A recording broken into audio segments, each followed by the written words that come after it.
toutes et à tous et bienvenue donc pour cette deuxième journée ici des IA Talk avec Côte d'Azur France, Terre d'IA avec le département des Alpes-Maritimes et la Maison de l'Intelligence Artificielle à l'occasion du World AI Cannes Festival. Notre première IA Talk de la journée est consacrée à l'open source et l'IA. Et on accueille avec nous Lionel Régis Constant, consultant IA et Data Smile. Bonjour Lionel. Bonjour.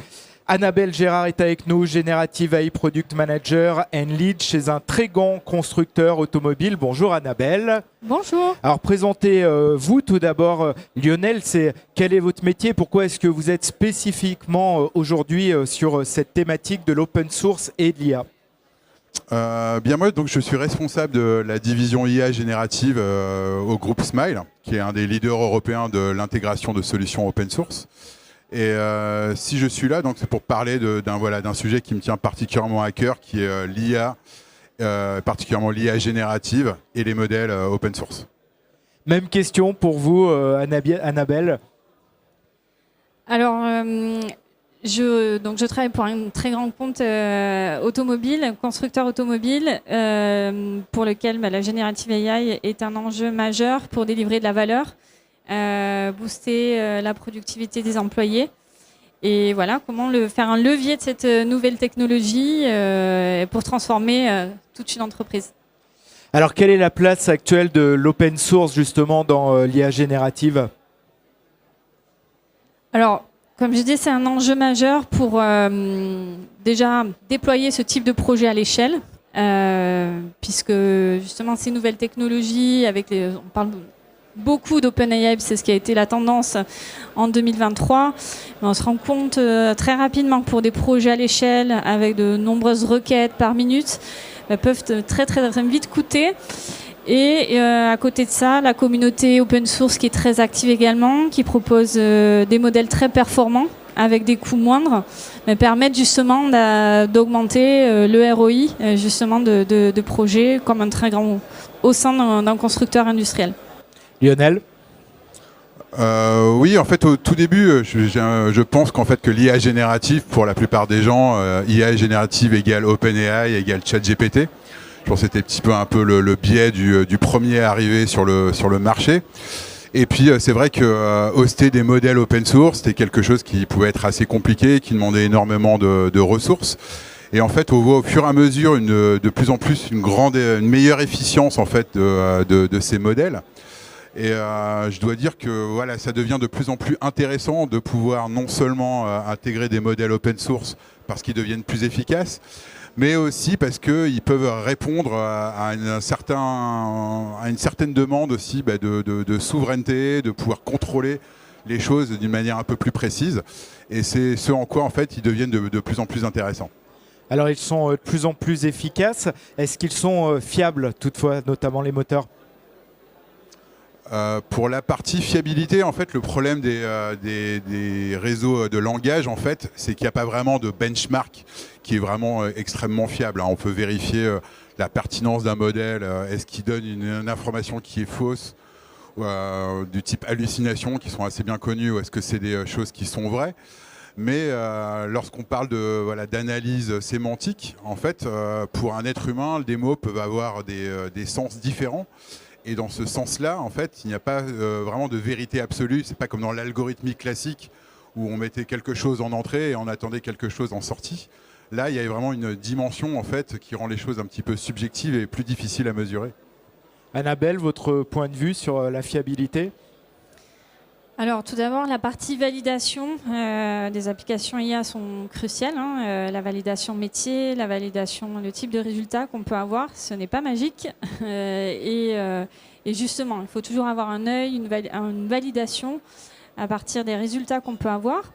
Il y a des techniques justement pour contrôler, pour diminuer le taux d'hallucination dont on parlait, notamment à travers la customisation des modèles, l'adaptation des modèles sur les données d'une entreprise, et ce qui permet de diminuer drastiquement ces taux d'hallucination et d'être plus pertinent. Et en fait, on se rend compte aussi qu'il y a des techniques, différents modèles qui sont adaptés selon différents cas d'usage.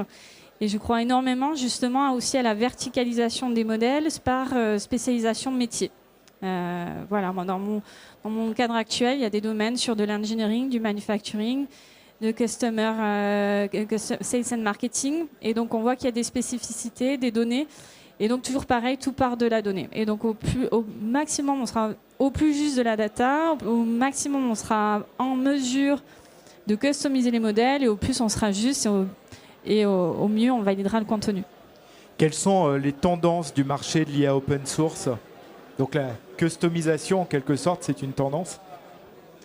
Oui, alors c'est vrai qu'il y a de nombreuses startups qui se lancent sur ce marché-là. On peut être fier aussi côté français, notamment de Mistral d'Otaïaï, qui met en place des modèles très performants. Il y a également une énorme communauté open source, Hugging Face, qui est très très active et qui propose d'ailleurs des leaderboards. Donc c'est le nom qui permet de lister tous les modèles d'IA générative, qui permet de mesurer leur performance. Et finalement, ce benchmark, cette comparaison, elle évolue toutes les semaines, voire tous les jours. Et le fait de bénéficier de cette très large communauté, finalement, permet d'être à jour, d'être flexible et de pouvoir adapter ses choix en fonction des différents cas d'usage. Lionel? Oui, mais chez Smile, en fait, donc l'open source, c'est un petit peu l'ADN de la société.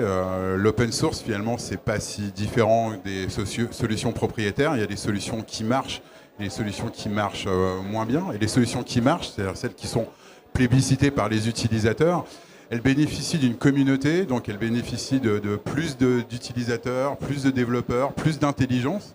Et je pense que dans le domaine de l'intelligence artificielle, ça va être particulièrement déterminant. Je pense qu'à l'avenir, il va sans doute y avoir deux segments de marché. Un marché un petit peu monolithique, où on va avoir des grandes solutions avec des GAFAM type OpenAI, Microsoft. Et puis sans doute un marché, le marché de l'open source, qui va répondre à d'autres besoins.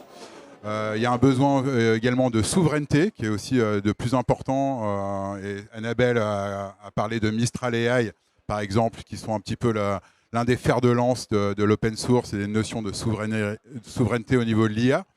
Mais c'est aussi des solutions qui vont être sans doute avec des IA génératives qui vont être plus petites, qui vont être basées sur différents endroits en fait, du workflow. On peut par exemple imaginer une IA dont le seul objectif va être de vérifier la validation d'une transaction bancaire, une autre qui va être seulement chargée d'envoyer un email à un client, une autre qui va être chargée de ci, une autre chargée de ça. C'est ce qu'on appelle aussi un petit peu les architectures multi-agents. Et là-dedans, il va y avoir de plus en plus en fait, d'espace pour des solutions qui sont plus petites, qui sont plus efficientes, qui sont moins consommatrices d'énergie, parce qu'évidemment, la consommation d'énergie et le respect de l'environnement vont devenir des choses de plus en plus importantes. Et je pense que tous ces facteurs mis ensemble, et le fait aussi de pouvoir plus facilement contrôler, modifier, fine-tuner ces IA, vont devenir un énorme enjeu dans le futur. Et donc, il va y avoir sans doute ces deux verticaux qui vont cohabiter ensemble, celui avec des énormes IA, avec des corpus d'entraînement gigantesques, qui sont très généralistes, qui vont devenir de plus en plus puissantes, mais également à côté un écosystème d'IA en fait open source, qui va être de plus en plus dynamique, avec des énormes communautés parfois qui sont derrière, avec des gens qui sont passionnés, qui peuvent fine-tuner des IA sur vraiment des cas spécifiques et qui peuvent délivrer de la valeur.